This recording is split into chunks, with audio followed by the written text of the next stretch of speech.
Ipack mo na ang mga gamit mo. May 30 minuto ka para lisanin ang building na ito. Ang mga salitang yon, kasing lamig ng hangin na ibinubuga ng aircon sa kanyang opisina, ay binitiwan ni Angeli nang walang anumang emosyon. Hindi man lang niya tinapunan ng tingin ang babaeng umiiyak sa harapan niya. Nakatuon ang kanyang mga mata sa screen ng laptop na para bang ang pagpapatalsik sa isang empleyado ay kasing ordinaryo lang ng pagbura ng isang email. Narinig niya ang mahinang pag-iyak ng babae, ang pagsinghot nito, at ang nanginginig na mga salitang, "Ma'am Angeli, please, bigyan niyo pa po ako ng isang pagkakataon." Itinigil ni Angeli ang pagtipa sa keyboard. Dahan-dahan niyang itinaas ang kanyang tingin at ang mga mata niyang tila nagyayelo ay sinalubong ang nagmamakaawang mga mata ng kawani. Tapos na ang usapan, Miss Reyes. Ang kumpanyang ito ay hindi nagpapasweldo ng mga taong pabaya. Labas! Isang utos na hindi na kailangan pang ulitin.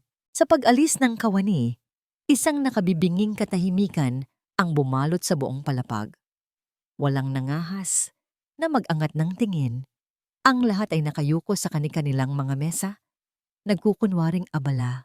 Alam ni Angeli na siya ang paksa ng kanilang mga bulungan, ang kontrabida sa kanilang mga kwento. Ang ice queen ng Romano Corporation. Wala siyang pakialam. Ang takot ay isang epektibong kasangkapan para sa disiplina. At sa mundong ginagalawan niya, walang puwang ang pagkakamali. Tumayo siya, inayos ang kanyang damit at naglakad palabas ng opisina na may awtoridad na hindi matatawaran. Habang tinatahak niya ang pasilyo patungo sa elevator, ang bawat hakbang ng kanyang stiletto ay umaling-awngaw sa sahig na gawa sa marmol. Yumuyuko ang bawat empleyadong kanyang nadaraanan. Ito ang kanyang kaharian. Siya ang reyna. Ngunit pagdating sa lobby, isang bagay na hindi inaasahan ang humarang sa kanyang daan. Isang lalaking nakasuot ng uniforme ng security guard. Bago ito, ngayon lang niya ito nakita. "Good morning po, ma'am." Bati nito sa isang boses na malalim at matatag. Hindi siya sumagot. Nagpatuloy siya sa paglakad. Inaasahan na tatabi ito. Pero hindi. Nanatili itong nakatayo sa kanyang harapan, matikas at hindi natitinag. Nangunot ang noo ni Angeli. "Excuse me? Pasensya na po, ma'am. Pero kailangan ko pong makita ang company ID ninyo." Napahinto si Angeli. Isang nakakainsultong tawa ang halos kumawala sa kanyang lalamunan. Siya? Hihinga ng ID sa sarili niyang gusali. "Hindi mo ba ako kilala?" Tanong niya. Ang bawat salita ay may diin. "Kayo po si Miss Angeli Romano, ang ating CEO." Sagot ng gwardiya ng walang pag-aalinlangan. "Pero standard procedure po na ipakita ang ID bago pumasok. Para na rin po sa seguridad ninyo." Pinagmasdan niya ang lalaki mula ulo hanggang paa. Malinis ang gupit.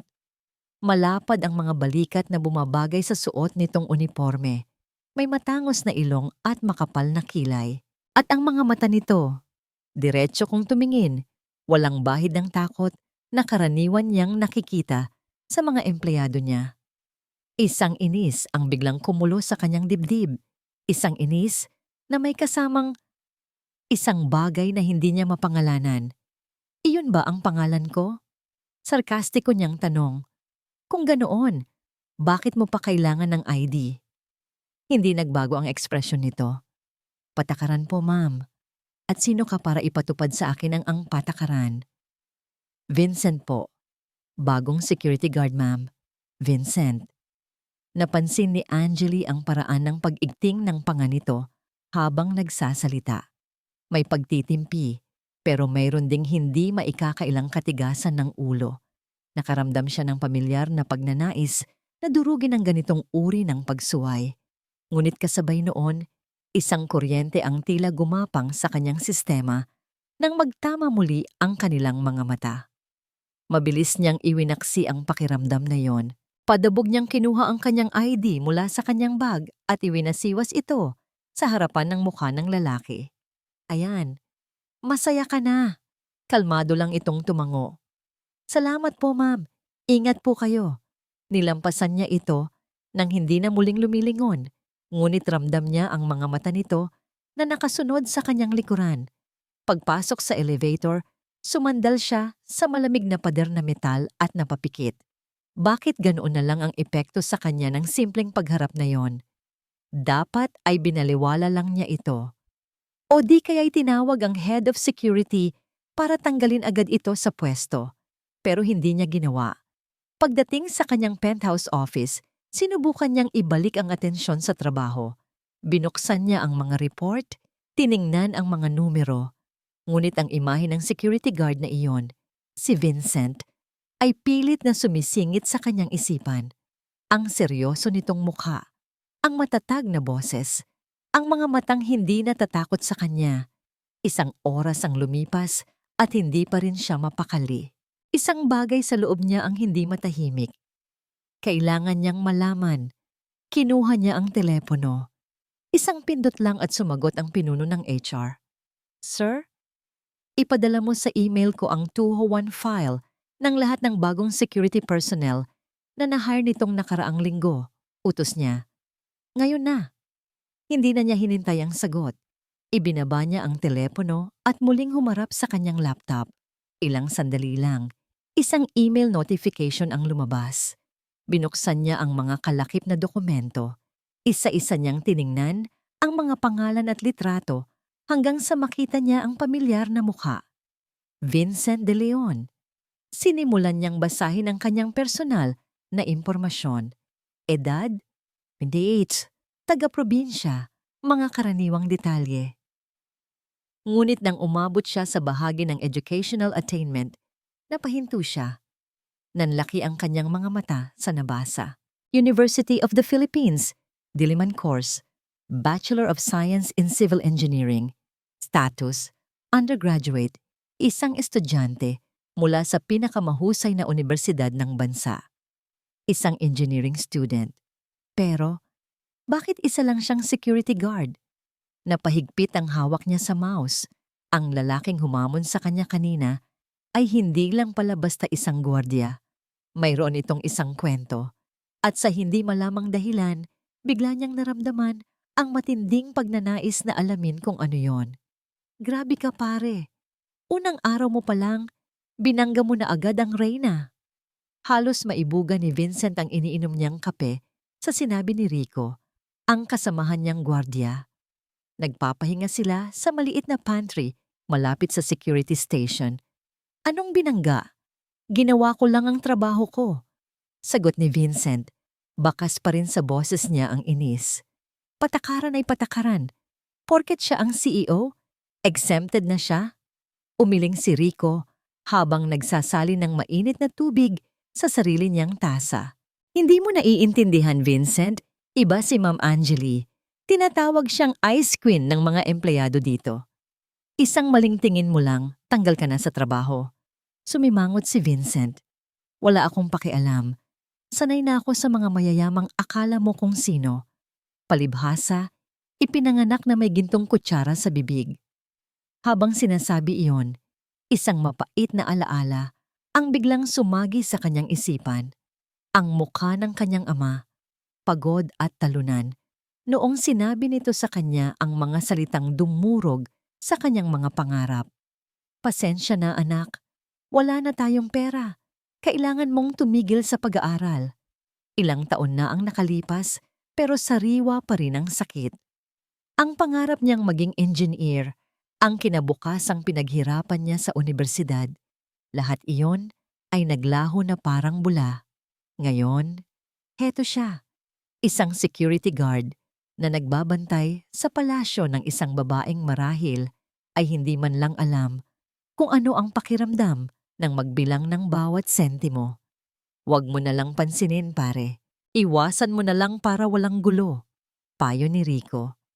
Tumango na lang si Vincent, kahit na sa loob niya ay kumukulo pa rin ang dugo. Kinagabihan, habang nag-iikot siya sa ground floor, natanaw niya ang isang pamilyar na figura malapit sa entrance ng mga empleyado. Si Ma'am Angeli. Akala niya ay paalis na ito, Ngunit nakatayo lang ito sa isang tabi.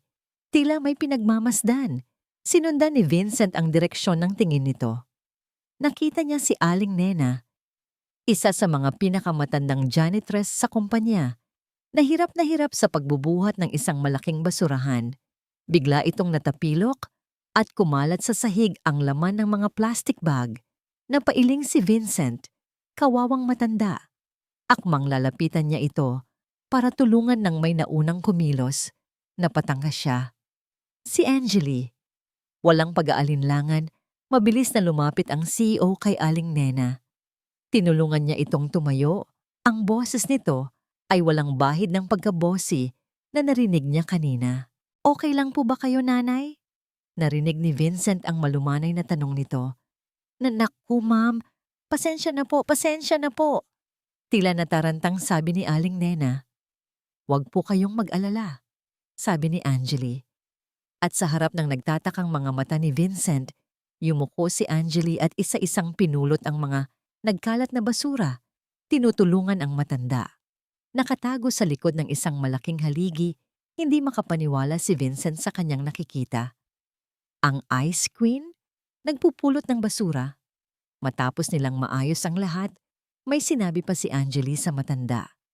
Hindi na yon narinig ni Vincent, pero nakita niya ang mabilis na pag-abot nito ng kamay sa balikat ng matanda, isang tapik na tila nagbibigay ng lakas. At bago ito tumalikod, meron itong idinulas sa bulsa ng uniforme ni Aling Nena. Pag-alis ni Angeli, maingat na kinapa ng janitress ang kanyang bulsa. Dumukot ito ng ilang pirasong papel na kulay asul, libo. Napanganga si Vincent. Ginawa yun ni Angeli nang walang sino mang nakatingin, maliban sa kanya. Walang kamera, walang ibang empleyado. Isang tulong na hindi para sa palabas. Sino ba talaga siya? Biglang nag-vibrate ang cellphone sa kanyang bulsa. Kinuha niya ito. Ang nanay niya ang tumatawag. Hello, Nay. Anak, kumusta ka na dyan? Boses ng kanyang ina. Mahina, pero malinaw. Huwag mong pababayaan ang sarili mo, ha? Inom ka lagi ng vitamins. Opo, Nay. Kayo po, nakainom na ba kayo ng gamot ninyo? Oo, anak. Salamat sa padala mo, ha? Malaking tulong talaga. Napapikit si Vincent. Ang bawat sahod niya ay halos kulang pa para sa gamutan ng kanyang ina. Kaya niyang tiisin ang lahat, kahit ang mga mapanlait na tingin ng mga taong tulad ni Angeli, para lang sa nanay niya. Pero ang Angeli na nakita niya kanina, iba. Hindi niya namalayan habang kausap ang ina na ang mga mata niya ay nakatanaw sa elevator kung saan pumasok ang kanilang CEO. Isang CEO na puno ng kontradiksyon. Nang matapos ang tawag, bumalik siya sa kanyang pwesto. Ipinilig niya ang kanyang ulo, sinusubukang burahin ang lahat. Trabaho lang ito. Hindi niya kailangang intindihin ang ugali ng amo niya. Ilang minuto, bago matapos ang kanyang shift, isang boses ang umalingaw-ngaw mula sa intercom sa kanyang desk. Security Guard Vincent De Leon, please proceed to the CO's office immediately. Napakunot ang noo ni Vincent. Kinabahan siya bigla. Bumilis ang tibok ng kanyang puso. Ito na ba yon? Sisantihin na ba siya dahil sa nangyari kaninang umaga? Nakatayo si Angeli sa tabi ng malaking bintanang salamin ng kanyang opisina. Tanaw ang mga kumikinang na ilaw ng syudad sa ibaba. Pero ang isip niya ay wala roon. Ang atensyon niya ay nasa pinto, naghihintay. Bakit niya ito ginagawa? Pwede naman niyang iutos sa HR na ibalik ang wallet o ipaabot na lang sa head of security. Pero hindi. Gusto niya na siya mismo ang magbigay. Gusto niyang muling makita ang lalaking yon. Ilang sandali pa. Isang magalang na katok ang narinig niya. Pasok! Bumukas ang pinto at pumasok si Vincent. Ang uniforme nito ay plansado pa rin kahit pagod na ito sa maghapong trabaho. Nang magtama ang kanilang mga mata, nakita ni Angeli ang pag-aalala sa mukha nito.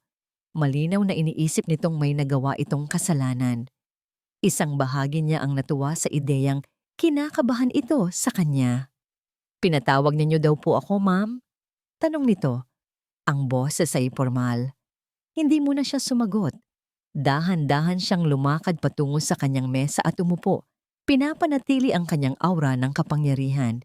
Ipinatong niya sa ibabaw ng mesa ang isang itim na pitaka. Sa'yo ba ito? Nakita ni Angeli ang gulat sa mga mata ni Vincent. Mabilis nitong kinapa ang likurang bulsa ng kanyang pantalon. Naiwan mo sa pantry kanina. Nakita ng isa sa mga janitor.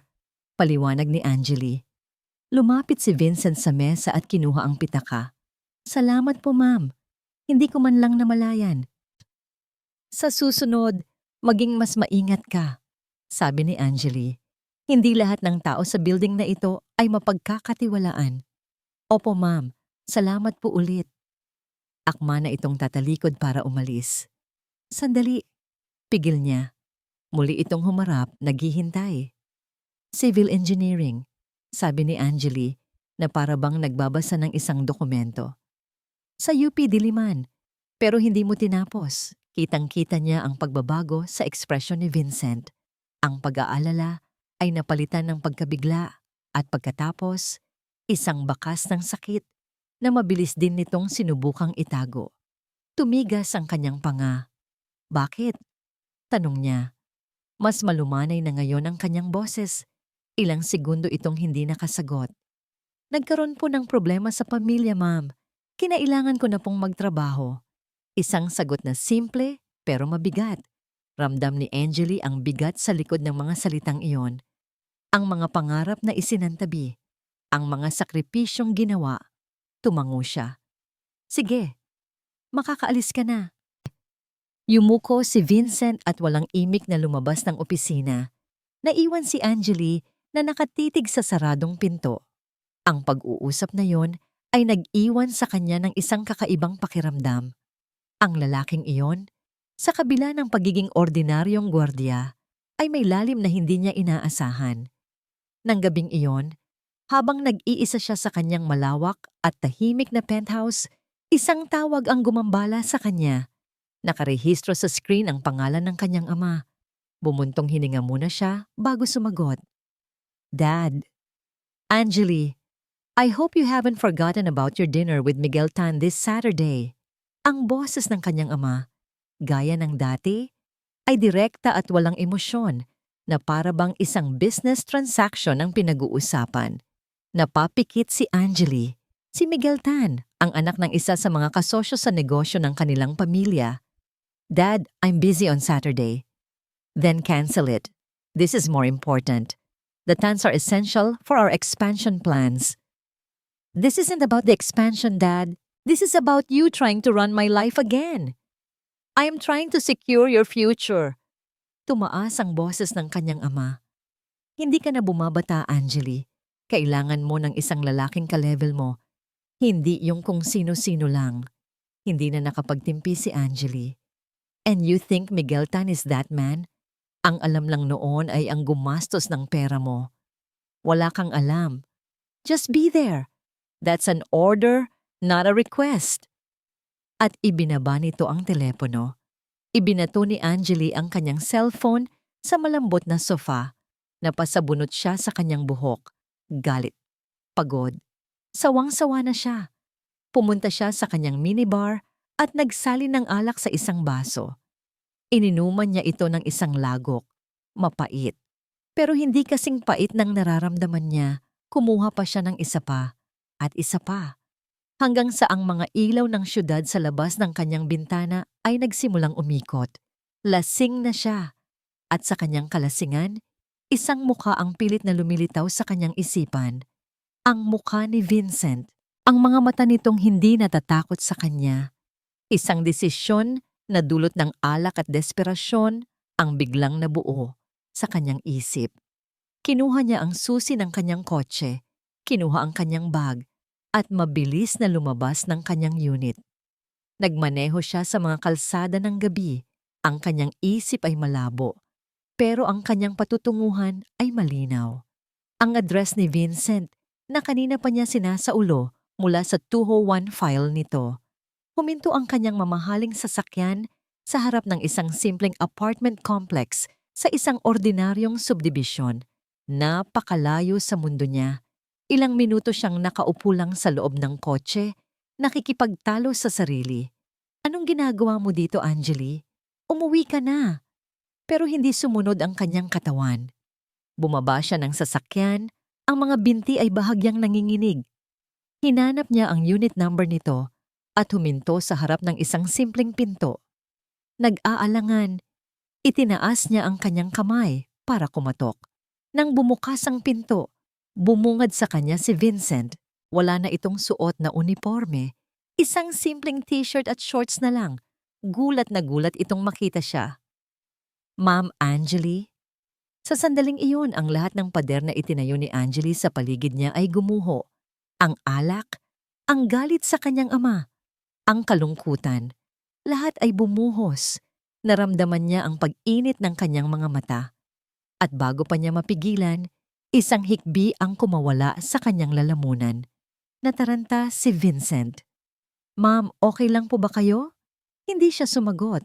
Sa halip, humakbang siya pasulong at sa isang iglap ay isinubsob niya ang kanyang sarili sa dibdib nito. Ang mga kamay ay napakapit sa damit nito na para bang ito ang kanyang tanging kanlungan.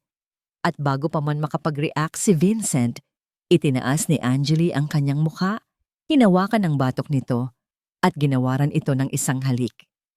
Isang halik na puno ng pagnanasa, desperasyon, at lahat ng emosyong hindi niya kayang bigkasin. Sa unang segundo, nanigas si Vincent sa pagkabigla, ngunit sa sumunod na sandali, naramdaman ni Angeli ang mga braso nito na pumulupot sa kanyang baywang, hinihila siya palapit. At ang halik na sinimulan niya ay buong sidi nitong sinuklian. Dahan-dahang nagsara ang pinto sa kanilang likuran, itinago sila mula sa mapanuring mata ng gabi.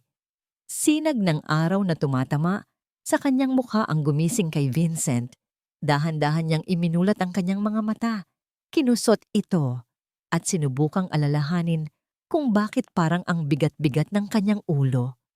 Alak, tama. Uminom siya kagabi at saka napabalikwas siya ng bangon ng isang imahe ang biglang pumasok sa kanyang isipan. Ang halik. Si Angeli. Mabilis niyang inilibot ang kanyang tingin sa maliit niyang kwarto. Magulo ang kumot. Nakabukas ang bintana. Pero wala si Angeli. Nananaginip lang ba siya? Posible kayang gawa-gawa lang yon ng kanyang lasing na imahinasyon? Ngunit nang tumama ang kanyang mga mata sa isang bagay na nakapatong sa kanyang maliit na lamesa sa tabi ng kama, bumilis ang tibok ng kanyang puso. Isang pares ng mamahaling hikaw. Naiwan niya. Totoo ang lahat. Napaupo si Vincent sa gilid ng kama, napasabunot sa kanyang buhok. Anong nangyari? Ang CEO ng kumpanyang pinagtatrabahuhan niya, ang babaeng kinaiinisan niya, ay pumunta sa bahay niya. Umiyak sa balikat niya at hinalikan siya. At sinuklian niya ang halik na yon. Higit pa roon, isang halo ng hiya at pagkalito ang bumalot sa kanya. Paano niya ito haharapin mamaya sa trabaho? Anong sasabihin niya? Anong sasabihin nito? Nang mga sandaling iyon, nag-vibrate ang kanyang cellphone. Isang unknown number. Kinakabahan, binuksan niya ang mensahe. Sorry about last night. Siya, si Angeli. Hindi alam ni Vincent kung ano ang isasagot. Tinitigan niya ang maikling mensahe sa loob ng ilang minuto. Sorry? Para saan? Sa pagpunta niya? Sa paghalik? O sa lahat ng nangyari pagkatapos noon? Nagtipa siya ng sagot, binura, at nagtipa ulit. Sa huli, isang simpleng reply lang ang kanyang ipinadala. Okay lang, ingat ka. Inaasahan niyang yon na ang katapusan, isang pagkakamali ng isang gabi, dala ng kalasingan, yun lang. Ngunit pagkatapos ng ilang minuto, muling nag-vibrate ang kanyang cellphone. Naiwan ko yata dyan ang hikaw ko. Napatingin si Vincent sa mga hikaw sa lamesa. Ito na ang pagkakataon. Pwede niyang sabihin na ibibigay na lang niya sa opisina. Formal. Walang personalan. Pero hindi yon ang lumabas sa mga daliri niya. Oo, nandito. Gusto mo bang dalhin ko sa'yo? Ang reply ni Angeli, wag sa office. Pwede ka ba mamaya? pagkatapos ng shift mo. At doon nagsimula ang lahat. Ang dapat sana'y simpleng pagsasauli lang ng hikaw ay naging isang mahabang pag-uusap sa loob ng kotse ni Angeli, na nakaparada sa isang madilim na eskinita, malayo sa mga matang mapanghusga. Nalaman niya ang tungkol sa ama nito, sa pressure na dinadala nito, at sa kalungkutang itinatago sa likod ng kanyang malamig na anyo. At sa unang pagkakataon, hindi isang ice queen na CEO ang nakita ni Vincent, kundi isang babaeng nangangailangan ng karamay. Ang isang pag-uusap ay nasundan pa ng isa pa. Ang mga text messages sa gabi ay naging mga tawag na tumatagal hanggang madaling araw. Kumain ka na? Huwag kang magpapagutom. Good night, Vincent. Ang mga simpleng salita na yon ay nagmistulang musika sa pandinig ni Vincent. Kailan ba ang huling beses na may nag-alala sa kanya ng ganito, bukod sa kanyang ina? At ang mga pagkikita nila, laging patago, laging maingat. Isang gabi, dinala siya ni Angeli sa isang mamahaling restaurant, ngunit hindi sila pumasok. Sa halip, umorder ito ng pagkain, take-out at kumain sila sa loob ng kotse habang nakatanaw sa city lights. Sa ibang araw naman, si Vincent ang nagyaya. May alam akong lugar. Masarap ang mami doon. Dinala niya si Angeli sa isang maliit na karinderya sa Quiapo. Nakasuot ng baseball cap at malaking salamin si Angeli, pero hindi maikakaila ang kislap sa mga mata nito habang sinusubukan ng pagkain na napakalayo sa mga karaniwan niyang kinakain. "This is the best mommy I've ever tasted," sabi nito habang nakangiti. At ang nangiting iyon, para kay Vincent, ay mas maliwanag pa sa lahat ng ilaw sa syudad. Sa trabaho, sila ay amo at empleyado. Isang malamig na "Good morning, ma'am" at isang tipid na tango lang ang kanilang palitan. Ngunit sa likod ng mga pader ng Romano Corporation, sila ay si Angeli at Vincent, 2 taong mula sa magkaibang mundo na nakahanap ng paraiso sa piling ng isa't isa. Isang sekretong paraiso. Pero alam ni Vincent, sa kaibuturan ng kanyang puso, na ang mga sekretong tulad nito ay hindi nananatiling nakatago magpakailanman. Isang hapon, habang nagpapahinga siya sa security station, masaya niyang binabasa ang isang text message mula kay Angeli. Isang simpleng "I miss you." Napangiti siya. Isang nasangiting hindi niya napigilan. Hindi niya alam. Sa di kalayuan, may isang pares ng matang nakamasid sa kanya. Si Claudia, isa sa mga manager na laging bumabati sa kanya. Nginitian siya nito.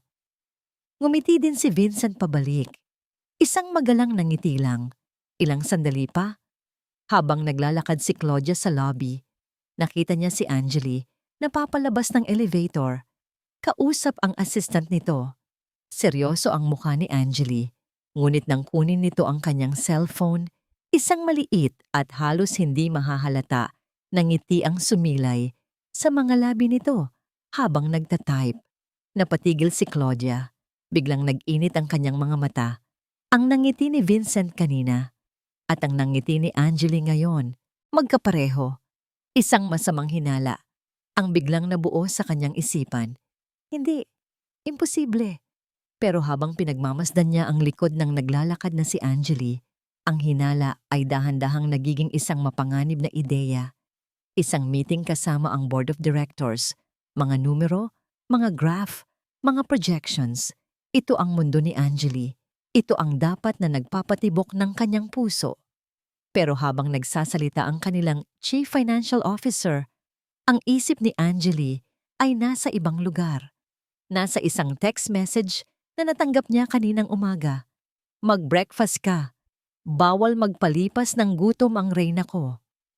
Isang munting ngiti ang sumilay sa kanyang mga labi. Isang nangiting mabilis din niyang itinago sa likod ng isang seryosong ekspresyon. Reyna. Kung alam lang ni Vincent, ang reyna ay pagod na sa kanyang korona.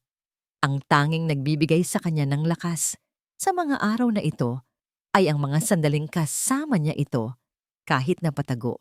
Ang relasyon nila ang kanyang munting sikreto, ang kanyang matamis na pagtakas. Ngunit ang pagtatago nito ay nakakapagod din. Ang bawat ngiti na kailangan niyang pigilan, ang bawat pag-iwas ng tingin kapag nagkakasalubong sila sa lobby. Lahat ay tila isang maliit na tinik sa kanyang dibdib. Pagkatapos ng meeting, bumalik siya sa kanyang opisina. Sa halip na buksan ang mga dokumentong kailangan niyang pirmahan, binuksan niya ang isang application sa kanyang computer, ang live feed ng mga CCTV camera ng building. Ito na ang bago niyang bisyo, ang pagsulyap kay Vincent mula sa kaligtasan ng kanyang opisina. Ilang klik lang at natagpuan na niya ito. Nakatayo sa kanyang pwesto sa lobby, matikas gaya ng dati. Isang pamilyar na init ang gumapang sa puso ni Angeli. Ngunit ang init na yon ay biglang napalitan ng lamig ng isang babae ang lumapit dito, si Claudia, ang marketing manager. May dala itong tray na may lamang mga tasa ng kape. Inabutan nito ang ibang gwardiya, pero ang pinakamatagal nitong kinausap ay si Vincent. Nakita ni Angeli kung paano tumawa si Claudia sa isang bagay na sinabi nito. Nakita niya kung paano nito bahagyang hinawakan ang braso ni Vincent. Isang emosyon na hindi pamilyar kay Angeli ang biglang kumulo sa kanyang sistema. Mabigat, pangit, selos. Siya, si Angeli Romano, na kayang makuha ang lahat ng gusto niya, ay nakakaramdam ng selos dahil sa isang empleyado. Napahigpit ang hawak niya sa mouse, ang mga daliri ay namumuti. Sino si Claudia para hawakan ang lalaking niya? Ang unang instinct niya ay bumaba at gumawa ng eksena. Ngunit pinigilan niya ang sarili. Ano ang sasabihin niya? Hindi pwede. Ang kanilang relasyon ay isang sikreto.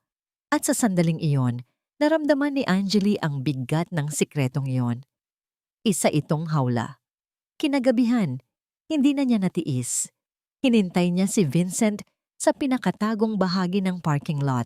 Pagod ang mukha nito nang makita siya, ngunit agad iyong napalitan ng isang matamis na ngiti. Pero hindi niya iyon sinuklian. Mukhang naging maganda ang araw mo. Bungad ni Angeli, ang boses ay kasing lamig ng dati niyang anyo. Nawala ang nangiti ni Vincent. Okay naman. Bakit, Oet? Nakita ko kayo ni Claudia kanina. Diretsong sabi niya. Mukhang masaya kayo. Napakunot ang noo ni Vincent, halatang naguguluhan. Si Ma'am Claudia? Nagbigay lang siya ng kape. Nakikipag-usap lang. Nakikipag-usap? O nakikipaglandian? Hindi niya napigilan ang pait sa kanyang boses. Doon na nagbago ang ekspresyon ni Vincent. Ang pagkalito ay napalitan ng pagkadismaya. Angeli, ano bang sinasabi mo? Trabaho lang yon. Kailangan kong maging magalang sa lahat. Kahit pa kailangan niyang hawakan ang braso mo, napabuntong hininga si Vincent. Hindi ko nga napansin yon. Bakit ba natin pinag-aawayan ito? Natigilan si Angeli sa direktang tanong. Ang salitang iyon, selos, ay parang sampal sa kanyang mukha. Lumakas ang tibok ng kanyang puso, hindi dahil sa kilig, kundi dahil sa pagkainis. Inis sa sarili niya dahil nahuli siya, at inis dahil sa pakiramdam na hindi niya kontrolado. Don't be ridiculous. Mabilis niyang sagot, pilit na ibinabalik ang lamig sa kanyang boses. This isn't about jealousy. This is about being careful, Vincent. Manager si Claudia. Paano kung may makakita sa inyo na masyadong malapit? Paano kung may makapansin? Sa tingin mo, sino ang pag-uusapan nila? Nakita niya ang pagdaan ng sakit sa mga mata ni Vincent. Tila mas matalas pa sa anumang sigaw ang mga salitang binitiwan niya. Ah, mahinang sabi ni Vincent, kasabay ng isang mapait na tango. So yun pala, ang mahalaga ay kung ano ang sasabihin ng ibang tao. Ang mahalaga ay kung anong epekto nito sa imahe mo. Hindi iyan ang ibig kong sabihin, depensa ni Angeli, kahit alam niyang may katotohanan sa sinabi nito. Hindi ba? Humarap ito sa kanya ng buo. Ang boses ay puno ng pagkadismaya. Angeli, naiintindihan ko. CEO ka at security guard lang ako. Pero kapag tayong dalawa lang, Pwede bang si Angeli at Vincent lang muna? Hindi si Ma'am at ang kanyang empleyado? Bawat salita ay parang isang suntok sa sikmura ni Angeli. Nasasaktan niya ito. At ang pagsasakit sa kanya ay mas masakit pa pala kaysa sa selos na naramdaman niya kanina. Hinawakan niya ang mga kamay nito. Malamig. Vincent, hindi, hindi iyon. Natatakot lang ako. Ito ang unang beses na inamin niya ang kahinaang yon ng malakas. Natatakot akong mawala ito. Itong meron tayo. Kapag nalaman nila, sisirain nila tayo. Sisirain nila ito. Doon lumambot ang ekspresyon ni Vincent. Nakita nito ang totoong emosyon sa kanyang mga mata. Hindi galit, kundi takot. Hindi mangyayari yon, sabi nito. Ang boses ay malumanay na ulit. Hinawakan nito ang kanyang pisngi. Hindi ko hahayaang mangyari yon. Mag-iingat ako. Tayo. Mag-iingat tayo. Tumango si Angeli. Ipinikit ang mga mata at dinama ang init ng palad nito. I'm sorry. Shh, okay na. Bulong nito at marahan siyang hinila para sa isang yakap. Sa loob ng ilang sandali, nakatayo lang sila roon sa dilim ng parking lot, magkayakap. Ang away ay tapos na, ngunit ang tensyon ay naiwan sa hangin. Pareho nilang alam na ang mundong kanilang ginagalawan ay puno ng mga matang laging mapagmatiyag. Umuwi ka na, sabi ni Vincent pagkatapos ng ilang sandali. Delikado na dito. Hinalikan niya ito sa labi. Isang halik na mabilis, pero puno ng kahulugan. Mag-text kapag uwi mo. Tumango ito at pinanood siyang maglakad pabalik sa kanyang kotse. Hindi nila alam, sa kabilang dulo ng parking lot, sa loob ng isang madilim na sasakyan, ay may isang taong nakamasid sa buong pangyayari. Nakita ni Claudia ang lahat. Ang pagtatalo, ang paglalambing, ang pagyakap, ang huling halik. Isang nangiting puno ng tagumpay ang sumilay sa kanyang mga labi. Ang hinala niya ay tama. At ngayon, mayroon na siyang patunay. Kalmado niyang kinuha ang kanyang cellphone. Nagdial siya ng isang numero na matagal na niyang kabisado. Matapos ang ilang ring, isang malalim at makapangyarihang boses ang sumagot mula sa kabilang linya. Hello, sir. Bati ni Claudia. Ang boses ay puno ng paggalang na may halong pananabik. May ulat lang po ako. Huminto siya saglit na para bang pinapatagal ang sandali. Tama po ang hinala ninyo. Sa tingin ko po, may kinakatagpo ang anak ninyo. Muli siyang huminto, pinakikinggan ang sinasabi sa kabilang linya.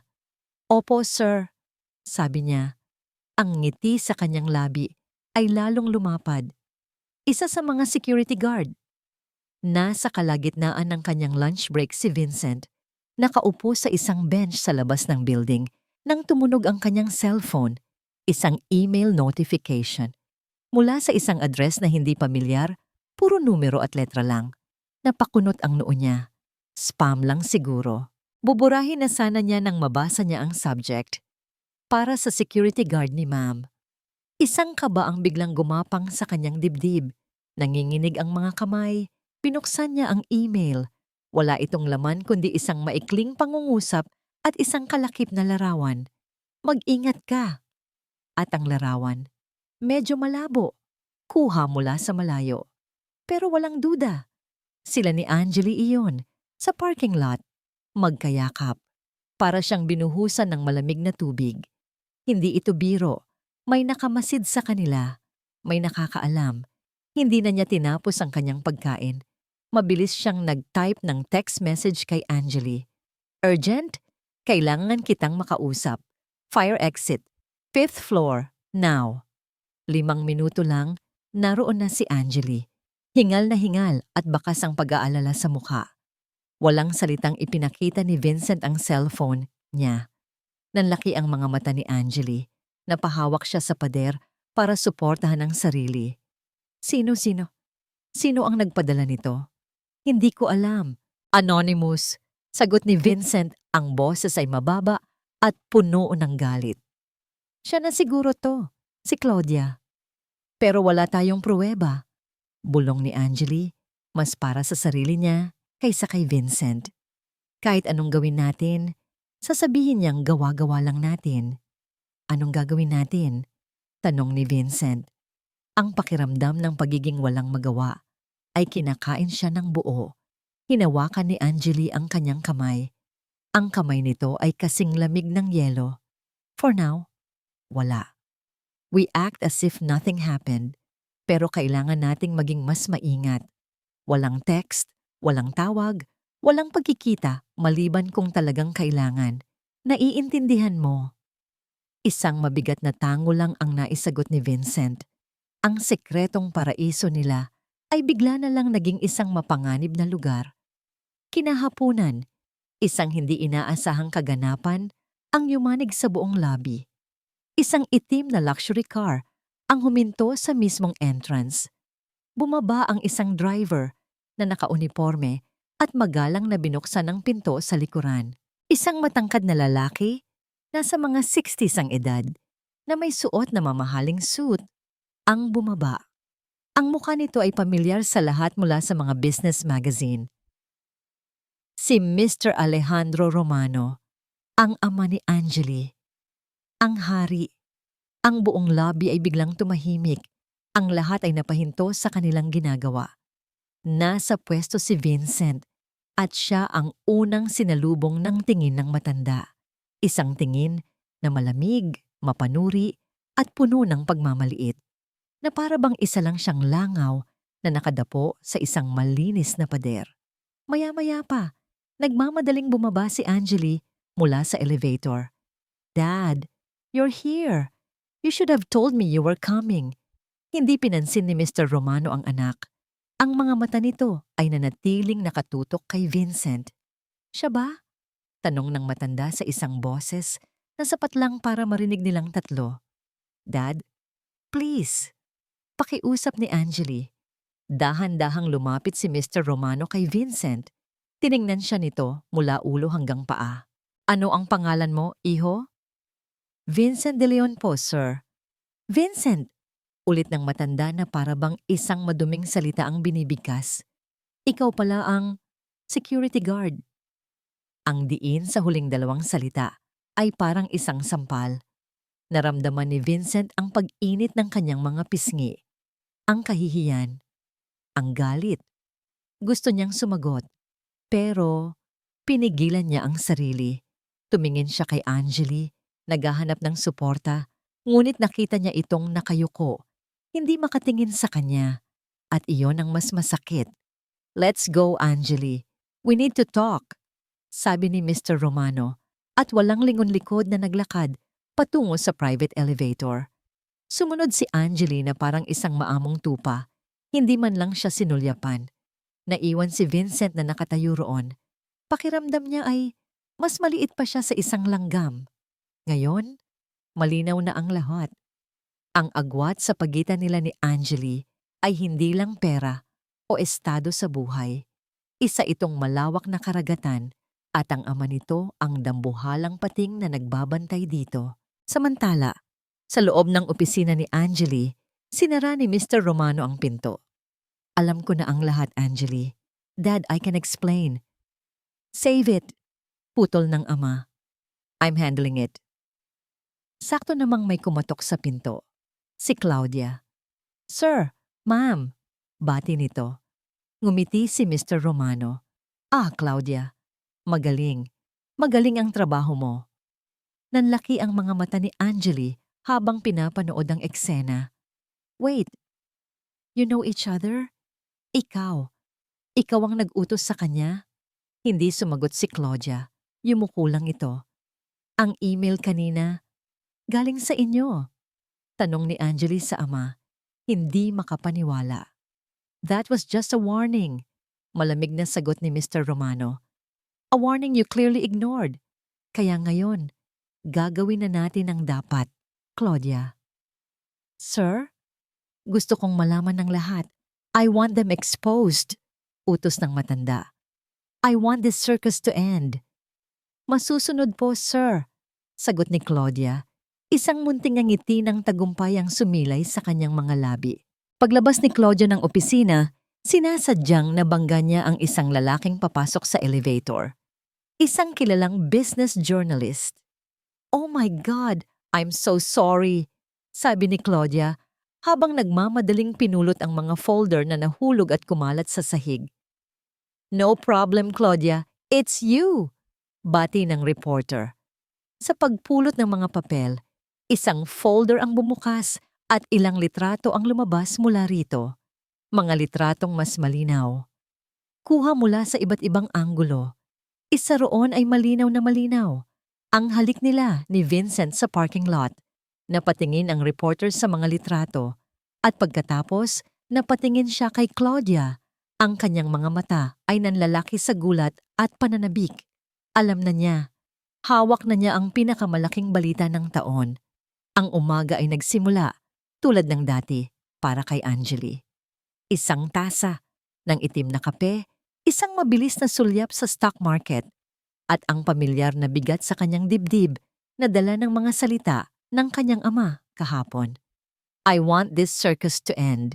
Hindi pa rin siya makapaniwala. Ang sarili niyang ama. Ang taong dapat na nagpoprotekta sa kanya ang siya palang utak sa likod ng lahat ng ito. Ginamit nito si Claudia para sirain siya, para pilitin siyang bumalik sa landas na iginuhit nito para sa kanya. Kinuha niya ang kanyang cellphone. Ang mga daliri ay nanginginig. Gusto niyang tawagan si Vincent.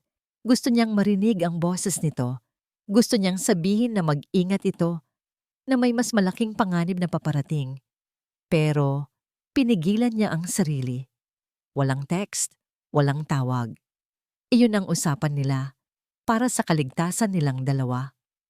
Habang naghahanda siyang pumasok sa trabaho, isang notification ang lumabas sa kanyang telepono mula sa isang sikat na news website.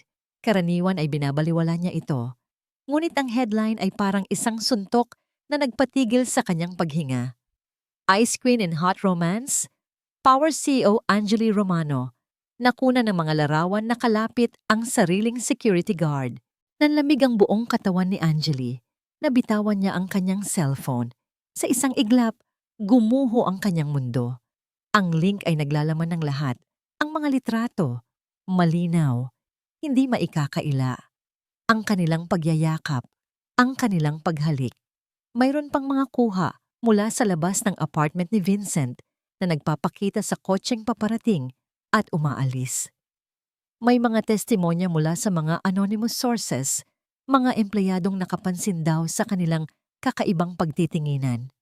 Ang buong artikulo ay isinulat para wasakin siya.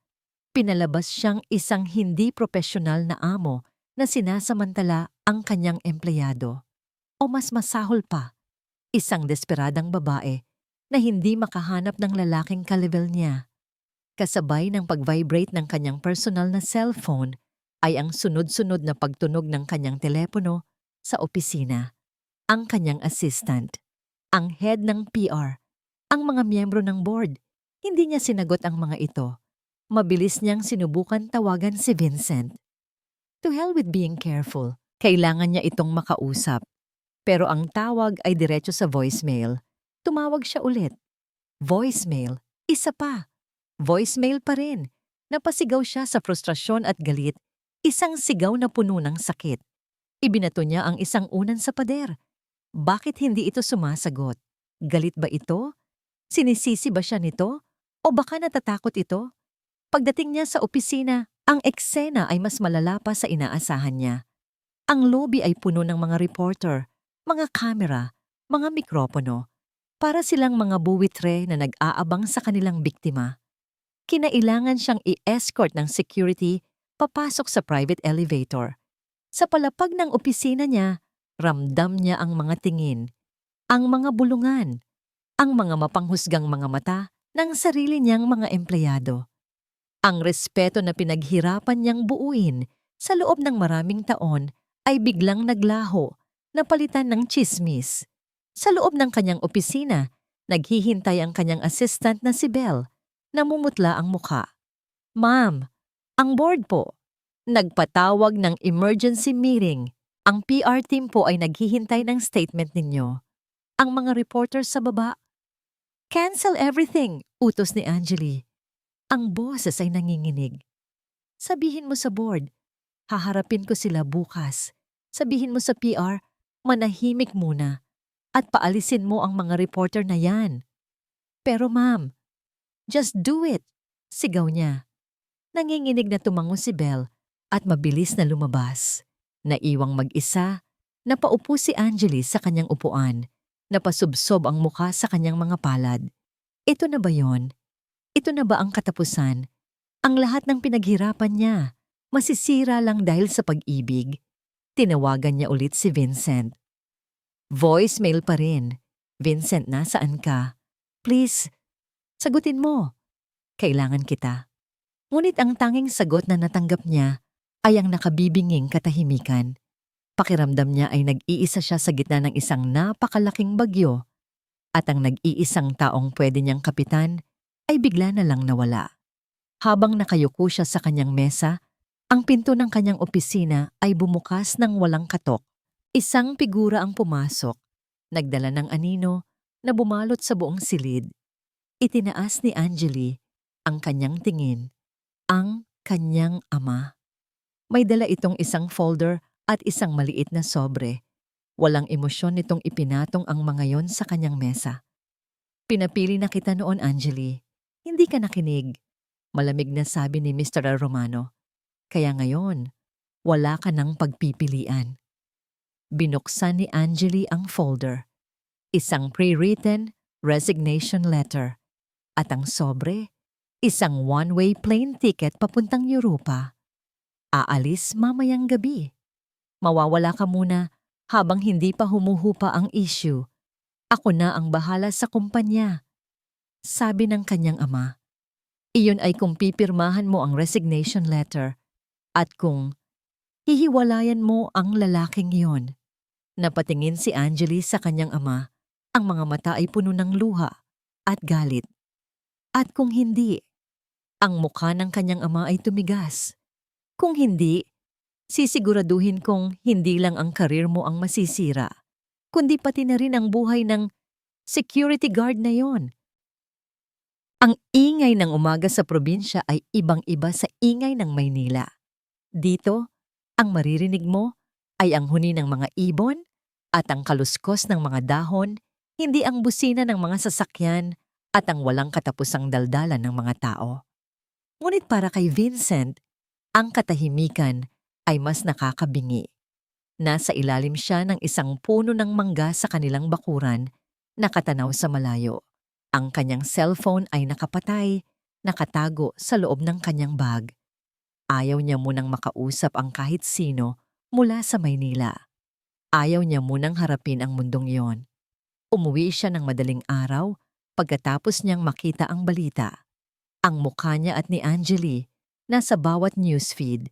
Ang mga komento, ang mga masasakit na salita, ang mga panghuhusga. Binasa niya ang lahat. Gold digger. Kawawang CEO. Nabulag sa itsura. Kaya pala mabilis nakaakyat ginamit ang katawan. Dapat tanggalin niyang guard na yan. Baka kung ano pang gawin sa ibang empleyada. Bawat salita ay parang isang suntok. Pero ang pinakamasakit ay hindi ang mga salita laban sa kanya, kundi ang mga salita laban kay Angeli. Dinudungisan nila ang pangalan nito. Sinisira nila ang babaeng pinakamamahal niya. At lahat ng yon, dahil sa kanya, ito ang bumabagabag sa isip niya. Siya ang dahilan. Kung hindi lang siya pumasok sa buhay nito, hindi ito mangyayari. Mananatiling malinis ang pangalan ni Angeli. Mananatiling ligtas ang posisyon nito. Anak, isang malumanay na boses ang pumutol sa kanyang pag-iisip. Ang kanyang ina, si Aling Martha, ay may dalang 2 tasa ng mainit na kape. Naupo ito sa tabi niya sa isang upuang gawa sa kawayan. Alam kong may problema ka, sabi ng ina. Hindi ka uuwi dito nang walang pasabi kung wala kang mabigat na dinadala. Hindi sumagot si Vincent. Kinuha niya lang ang tasa ng kape at humigop. Napanood ko sa balita, pagpapatuloy ng kanyang ina. Ang amo mo. Napatingin si Vincent sa ina. Walang panghuhusga sa mga mata nito. Tanging pag-aalala lang. Huwag kang mag-alala. Nay, aayusin ko po ito. Ngumiti ang kanyang ina. Isang ngiting malungkot. Paano? Sa pagtatago dito, anak, ang pagtakbo ay hindi solusyon, lalo lang nitong pinalalaki ang problema. Pero Nay, anong gagawin ko? Halos pabulong na tanong ni Vincent. Ako po ang may kasalanan. Ako ang gulo sa buhay niya. Siguro mas mabuti kung lalayo na lang ako para matahimik na ang lahat. Hinawakan ni Aling Martha ang kamay ng anak. Magaspang na ang mga palad nito dahil sa mga gawaing bahay, pero ang haplos nito ay puno ng pagmamahal. Naalala mo ba noong bata ka? Noong nahulog ka sa puno ng bayabas at nabali ang braso mo?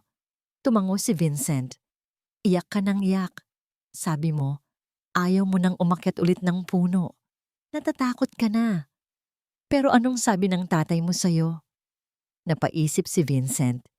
Sabi niya, ang sugat maghihilom, pero ang pagsisisi dahil sa hindi pagsunod sa gusto mo, habang buhay mong dadalhin. Ngumiti ang kanyang ina. Mahal mo ba siya, anak? Napatingin si Vincent sa malayo. Ang imahe ni Angeli ay malinaw sa kanyang isipan. Ang ngiti nito, ang tawa, ang paraan ng pagtingin nito sa kanya na para bang siya ang pinakamahalagang tao sa mundo. Opo, Nay. Mahal na mahal. Kung ganoon, huwag mo siyang talikuran ngayon. Lalo na ngayon na kailangan ka niya. Ang pag-ibig, Vincent, ay hindi lang sa sarap.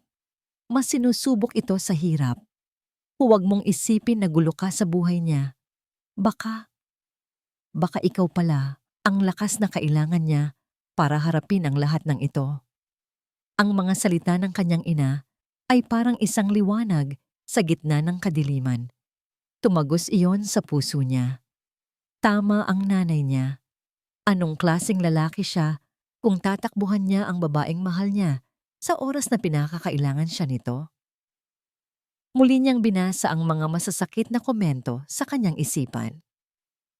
Ngunit ngayon, iba na ang epekto ng mga ito. Napalitan ng determinasyon ang sakit. Hindi niya hahayaang sirain ng mga salita ng ibang tao ang pagmamahalan nila. Kinuha niya ang kanyang bag at dinukot ang kanyang cellphone. Oras na para harapin ito. Pagbukas niya ng telepono, bumuhos ang sandamakmak na notification. Mga missed calls mula sa mga kaibigan, sa head of security, at kay Angeli. 23 missed calls at isang text message. Ipinadala nito kaninang madaling araw pa. Vincent, alam kong galit ka. O natatakot. O pareho. Hindi kita masisisi. Pero gusto ko lang malaman mo na hindi ako nagsisisi sa kahit anong nangyari sa atin. Kahit ano pa ang mangyari, tandaan mo yan. Habang binabasa niya ang mensahe, isa pang text ang pumasok. Galing ulit kay Angeli. Ngayon lang. Ang silid ay puno ng mga tao. Mga kamera na nakatutok, ang mga flash ay walang tigil sa pagkindat na parang mga gutom na bituin. Ang hangin ay mabigat sa tensyon. Bawat bulungan ay tila isang dagundong. Sa harap ng lahat ng ito, sa isang mahabang mesa na may sandamakmak na mikropono, nakaupo si Angeli Romano. Kalmado siya. Isang uri ng katahimikan na nakukuha lamang ng isang taong wala ng ikakatakot na mawala. Sa unang hanay, nakaupo ang kanyang ama, si Alejandro Romano. Ang mukha nito ay parang isang maskarang gawa sa bato, ngunit ang mga mata nito ay nag-aapoy sa babala. Sa tabi nito ay isang bakanting upuan, ang upuang inilaan nito para sa kanya, na ngayon ay sumisimbolo sa kanyang pagsuway. Sinuyod ni Angeli ng tingin ang buong kwarto, hinahanap ang isang mukha. Ang nag-iisang mukha na mahalaga sa kanya sa mga sandaling ito. Wala pa siya. Isang malamig na takot ang biglang gumapang sa kanyang puso. Paano kung hindi siya dumating? Paano kung pinili niyang maniwala na gulo lang siya sa buhay ko? Ipinilig niya ang kanyang ulo, hindi. Nagtiwala siya. Nagpadala siya ng mensahe. Kailangan niyang maniwala na darating ito. Ang pinuno ng PR team ang unang nagsalita. Good morning, everyone. Miss Romano will now read her official statement regarding the recent issue. Lahat ay tumahimik. Ang lahat ng atensyon ay nasa kanya. Ito na. Dahan-dahang tong kinuha ni Angeli ang isang piraso ng papel mula sa folder na nasa harap niya. Ito ang statement na inihanda ng PR team at inaprubahan ng kanyang ama. Isang pahayag ng pagtanggi, paghingi ng tawad sa misunderstanding, at isang anunsyo ng kanyang indefinite leave of absence. Isang kasinungalingan. Tinitigan niya ang papel. At pagkatapos, dahan-dahan niyang itinaas ang kanyang tingin at sinalubong ang mga mata ng kanyang ama. Sa mga mata nito, nakita niya ang utos. Basahin mo. Huminga ng malalim si Angeli. At pagkatapos, sa harap ng daan-daang mga mata, dahan-dahan niyang pinunit ang papel. Sa gitna, isang kolektibong paghinga ng gulat ang maririnig sa buong silid. Nagulantang ang kanyang ama. I will not be reading that statement, deklara ni Angeli. Ang kanyang boses ay malinaw at matatag, umaling-awngaw sa bawat sulok ng silid. Dahil ang nilalaman niyan ay hindi totoo. Muling nagsimula ang bulungan at ang pag-click ng mga kamera. Mayroon akong sariling statement, pagpapatuloy niya. At ito ay hindi nakasulat sa kahit anong papel. Ito ay nakasulat dito. Itinuro niya ang kanyang puso. For years, you've known me as Angeli Romano, the CEO, the Ice Queen, ang babaeng walang ibang alam kundi trabaho, numero, at pera. At sa loob ng maraming taon, iyon din ang paniniwala ko. I built walls around myself, thinking that's how I could protect my company and my heart. Huminga siya ng malalim. Ang kanyang mga mata ay nagsimulang mamasa. Pero mali pala ako. Dahil sa pagtatayo ng mga pader na yon, ikinulong ko lang ang sarili ko. Hanggang sa isang araw, may isang taong nagpakita sa akin na ang totoong lakas ay hindi na sa pagkontrol ng lahat, kundi na sa kakayahang maging mahina sa harap ng tamang tao. Muli niyang sinuyod ang silid. At sa pagkakataong yon, sa may pintuan sa likuran, nakita niya ito.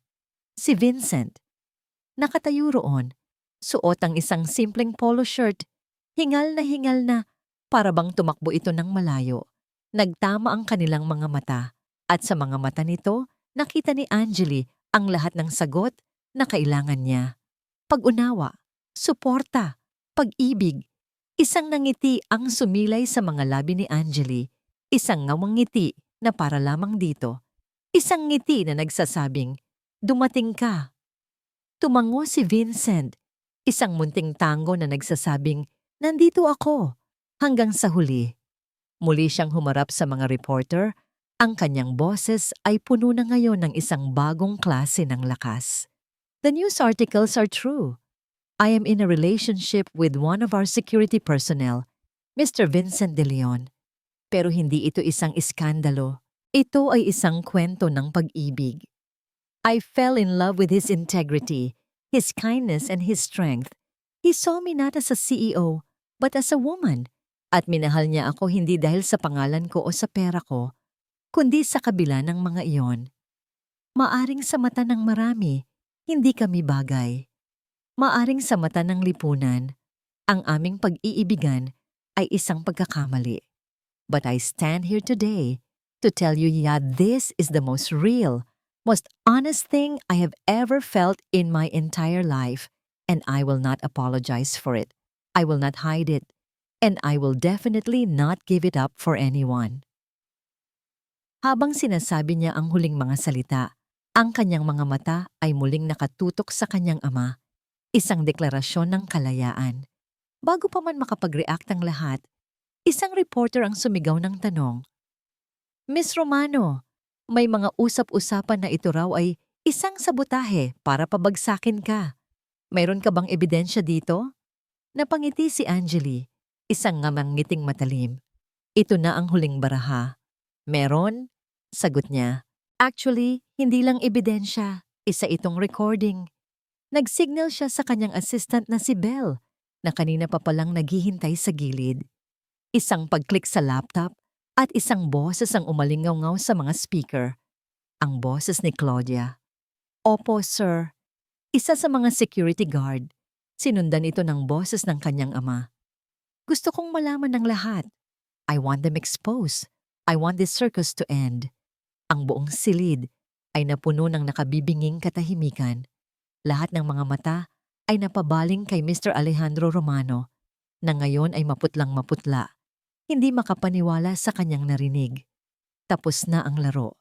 Ang paglabas ni Angeli at Vincent sa conference room ay parang eksena sa isang pelikula. Ang kaninang mga buwitreng reporter ay nahati sa dalawa. Ang ilan ay pilit pa ring nagsisiksikan, ngunit ang mga tanong nila ay iba na. Miss Romano, anong masasabi ninyo sa ginawa ng inyong ama? Mr. De Leon, anong nararamdaman ninyo ngayon? Ang iba naman ay nakatayo lang. Tila pinoproseso pa ang lahat ng nangyari.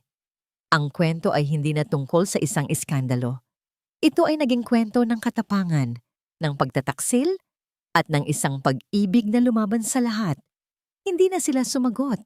Sa tulong ng security team ng kumpanya, naglakad sila sa gitna ng mga tao. At sa unang pagkakataon, sa harap ng lahat, hinawakan ni Vincent ang kamay ni Angeli. Mahigpit. Isang kilos na nagsasabing hindi na sila magtatago pa. Ang mga sumunod na araw ay naging mabilis at magulo. Gaya ng inaasahan, ang recording ay sumabog na parang bomba. Ang Yulon, Duluan, ay tuluyang pumanig kay Angeli. Hinangaan siya sa kanyang katapangan. Kinilig ang marami sa kanilang love story. Ang hashtag na #LoveWinsOverStatus ay nag-trend sa social media. Si Claudia ay agad na tinanggal sa kumpanya at ngayon ay nahaharap sa kasong isinampa ni Angeli para sa corporate sabotage at paninirang puri. Ang pinakamatinding tinamaan ay si Alejandro Romano. Ang kanyang reputasyon na iningatan niya ng ilang dekada ay nadungisan. Napilitan siyang mag-file ng indefinite leave of absence mula sa board. Ang kapangyarihan niya ay gumuho sa isang iglap. Isang linggo pagkatapos ng press conference, pinuntahan ni Angeli ang kanyang ama sa kanilang lumang mansyon. Nadatnan niya itong nag-iisa sa malawak na sala, nakatingin sa labas ng bintana, tila mas tumanda ng 10 taon. Sinira mo ako, Angeli, sabi nito nang hindi lumilingon. Hindi, Dad, sagot ni Angeli. Ang boses ay kalmado. Sinira mo ang sarili mo. Ang ginawa ko lang ay ang pumili ng sarili kong kaligayahan. Kaligayahan? Sa piling ng isang security guard? Mayroon pa ring pait sa boses nito. Sa piling ng isang mabuting tao, pagtatama ni Angeli. Isang bagay na hindi kayang bilhin ng lahat ng pera mo. Humarap sa kanya ang ama. Ang mga mata ay puno ng galit at sakit. Ginawa ko ang lahat ng ito para sa'yo, para sa kinabukasan mo. Hindi, Dad. Ginawa mo ang lahat ng yon para sa'yo. Para sa negosyo mo, para sa pangalan mo, sabi ni Angeli. At sa pagkakataong ito, hindi na siya natakot. Mahal kita, Dad, pero hindi na ako magiging tau-tauhan mo. Ito na ang buhay ko. Tumalikod siya at nagsimulang maglakad palayo. Angeli, tawag ng kanyang ama. Huminto siya, ngunit hindi lumingon. Pinapatawad mo ba ako? Isang mahabang katahimikan ang namagitan sa kanila. Ang pagpapatawad ay isang proseso. Dad, sagot ni Angeli, sana balang araw mapatawad mo rin ang sarili mo. At tuluyan na siyang umalis. Ang sumunod na pinuntahan ni Angeli kasama si Vincent ay ang probinsya. Ang simpleng bahay ni na Vincent ay kabaliktaran ng mansyon ng mga Romano. Ngunit ang init ng pagtanggap dito ay isang bagay na hindi pa naranasan ni Angeli kailanman. Niyakap siya ni Aling Martha na para bang matagal na silang magkakilala. Hija, salamat sa pagmamahal mo sa anak ko. Ako po ang dapat magpasalamat, tita. Pinalaki niyo po siyang isang mabuting tao, sagot ni Angeli habang nangingilid ang luha. Kumain sila ng sama-sama sa isang simpleng hapagkainan. Nagkwentuhan, nagtawanan. Sa mga sandaling iyon, naramdaman ni Angeli ang tunay na kahulugan ng pamilya, isang bagay na hindi niya naramdaman sa kanyang malaking mansyon. Kinagabihan, habang nakaupo sila sa labas, nakatingin sa mga bituin, kinausap siya ni Vincent. Sigurado ka na ba talaga dito? Tanong nito. Kaya mong iwan ang lahat? Ang yaman mo? Ang posisyon mo? Ngumiti si Angeli at isinandal ang ulo sa balikat nito. Matagal ko nang iniwan ang mga yon, Vincent. Ang hindi ko kayang iwan ay ikaw. Isang taon ang lumipas, maraming nagbago. Si Angeli, bagamat CEO pa rin, ay natutong magbalanse ng kanyang buhay. Hindi na siya ang ice queen, mas marami na siyang ngiti at mas nakikinig na siya sa kanyang mga empleyado. Si Vincent naman, sa tulong at pag-iengganyo ni Angeli, ay bumalik sa pag-aaral. Kinuha niya ulit ang kursong engineering habang nagtatrabaho part-time sa isang bagong proyekto ng Romano Corp, isang foundation para sa mga out-of-school youth. Isang hapon, niyaya ni Angeli si Vincent sa lobby ng kumpanya, sa mismong lugar kung saan sila unang nagtalo. Naaalala mo pa ba dito? Tanong ni Angeli. Ngumiti si Vincent. Paano ko makakalimutan? Dito ko unang nakilala ang pinakamasungit na babae sa buong mundo. Tumawa si Angeli. At ako naman, dito ko nakilala ang pinakamatigas ang ulo na lalaki. Nagtawanan sila. At sa gitna ng kanilang tawanan, dahan-dahang lumuhod si Vincent sa harap ni Angeli. Ang mga empleyadong dumaraan ay napahinto. Ang iba ay kinikilig. Mula sa kanyang bulsa, inilabas ni Vincent ang isang maliit na kahon. Hindi ito naglalaman ng isang mamahaling diamante. Sa halip, isa itong simpleng singsing na may isang maliit na bato. Angeli Romano, sabi ni Vincent. Ang boses ay nanginginig sa emosyon. Hindi ko maipapangako sa iyo ang isang palasyo dahil meron ka na niyan. Hindi ko maipapangako sa iyo ang kayamanan dahil mas mayaman ka pa sa akin. Ang tanging maipapangako ko sa iyo ay ang puso ko, ang katapatan ko, at ang isang buhay kung saan hinding-hindi ka na muling mag-iisa. Will you marry me? Sa gitna ng lobby kung saan nagsimula ang lahat, sa harap ng mga taong dating nang huhusga sa kanila, tumulo ang luha ni Angeli, luha ng kaligayahan. Yes, bulong niya. Yes, Vincent, 1,000 times. Yes.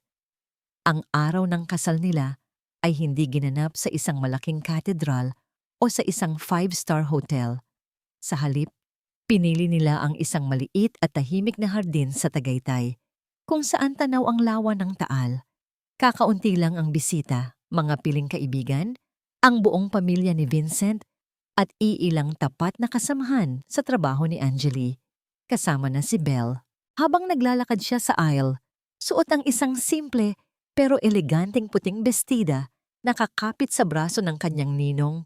Ang lahat ng ingay sa paligid ay tila naglaho.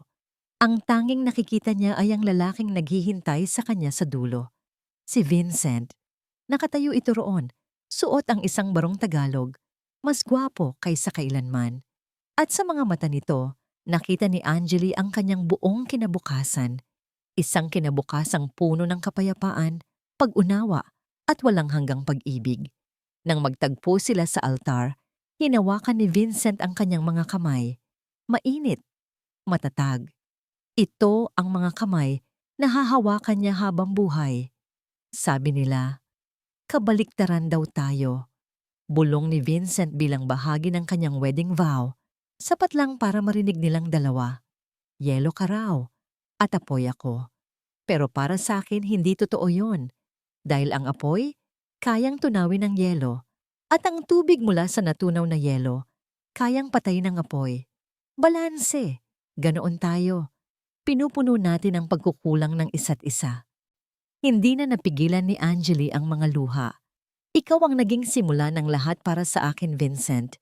Ikaw ang nagturo sa akin kung paano magmahal ng walang takot, kung paano mabuhay ng walang pader. At ngayon, sa harap ng lahat, ipinapangako ko, ikaw na ang magiging simula at wakas ko sa bawat araw ng buhay ko. Ang kanilang unang halik bilang mag-asawa ay sinaksihan ng papalubog na araw na nagbigay ng isang ginintuang kulay sa buong paligid. Lumipas ang mga taon. Ang buhay na pinangarap nila ay unti-unting nabuo. Nakatapos si Vincent sa kanyang pag-aaral at naging isang ganap na civil engineer.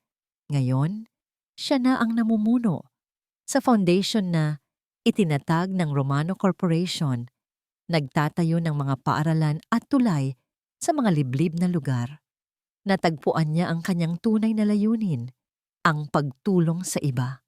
Isang bagay na mas nagbigay sa kanya ng kasiyahan kaysa sa anumang yaman. Si Angeli naman ay nanatiling CEO, ngunit may malaking pinagbago. Tuwing 5:00 ng hapon, anuman ang kanyang ginagawa, binibitawan niya ito. Ang oras pagkatapos noon ay para na sa kanyang pamilya. Natutunan niyang ang pinakamahalagang investment ay hindi ang nasa stock market, kundi ang oras na ibinibigay niya sa mga taong mahal niya. Ang relasyon nila sa ama ni Angeli ay dahan-dahang naghilom. Hindi ito naging madali. Ngunit nang isilang ang kanilang panganay na anak na babae, si Angela, tila natunaw ang lahat ng yelo sa puso ni Alejandro Romano. Ang dating hari ng korporasyon ay naging isang mapagmahal na lolo na handang magmukhang katawa-tawa para lang mapangiti ang kanyang apo. Isang hapon, ilang taon, pagkatapos ng kanilang kasal, nakaupo silang tatlo sa balkonahe ng kanilang bahay. Isang bahay na hindi kasing laki ng mansyon pero punong-puno ng tawanan at pagmamahal. Pinapanood ni Vincent si Angeli habang binabasahan nito ng libro ang kanilang anak. Ang dating ice queen na may suot na simpleng duster ay tumatawa sa bawat tanong ng bata. Wala nang bakas ng lungkot o bigat sa mga mata nito. Tanging purong kaligayahan lang. "Daddy!" Tawag ng munting Angela. Tumatakbo palapit sa kanya. "Look! I drew our family." Ipinakita nito ang isang papel na may 3 stick figures na magkakahawak kamay. Isang mataas na lalaki, isang babaeng may mahabang buhok, at isang maliit na bata sa gitna. Sa itaas, may nakasulat na, "My family is love." Niyakap ni Vincent ang kanyang anak. "It's beautiful, baby. The most beautiful drawing in the world." Lumapit si Angeli at umupo sa tabi niya. Isinandal ang ulo sa kanyang balikat. Magkahawak kamay nilang pinanood ang paglubog ng araw. Sinong mag-aakala? "No," mahinang sabi ni Angeli, "na ang lahat ay magsisimula sa isang company ID." Ngumiti si Vincent at hinalikan ang tuktok ng ulo ng kanyang asawa. "Hindi. Nagsimula ang lahat ng magpasya tayong hindi ang mundo ang magdidikta kung sino ang dapat nating mahalin." Tumingin si Angeli sa kanya. Ang mga mata ay nagniningning. "Mahal kita, Engineer Vincent De Leon. Mas mahal kita, Mrs. Angeli Romano De Leon, ang nag-iisang reyna ko." At sa harap ng isang perpektong paglubog ng araw sa piling ng kanilang pamilya, alam nila na ang kanilang kwento ay hindi pa tapos. Sa katunayan, ito ay isang bagong simula pa lamang. Ang simula ng kanilang habambuhay.